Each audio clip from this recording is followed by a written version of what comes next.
When I was 15, I got into a huge fight with my mom on a school night. It was a rough time. My parents were constantly breaking up and getting back together. At one point during the argument, my mom gave me this ultimatum: do this, this, and this, or get out of the house. So I said, fine, I'm leaving, and I just left. I didn't pack a truck or anything. It wasn't like a proper moving out. I grabbed a backpack, which felt almost like one of those cartoon sticks with a red handkerchief tied to the end. That night, I crashed at a friend's house down the street.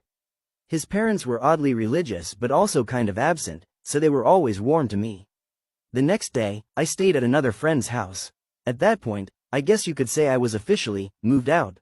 Eventually, I moved in with two girls who were 17 or 18. They were great, super fun, and I was 15, so you can imagine how it went. I got close with one of them, and before long, she was pregnant. A year later, we had a kid. I remember this one moment, sitting in a car with her. She was 8 months pregnant, crying and panicking. She said, "What are we going to do?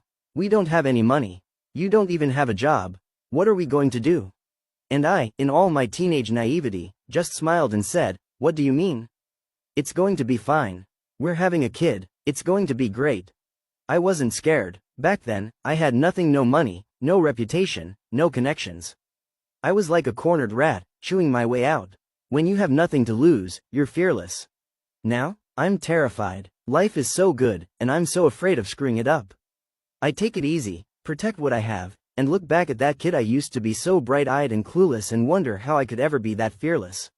But there's something beautiful about that kind of naivety.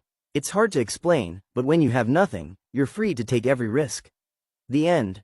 Follow for more, and every share with others could inspire someone.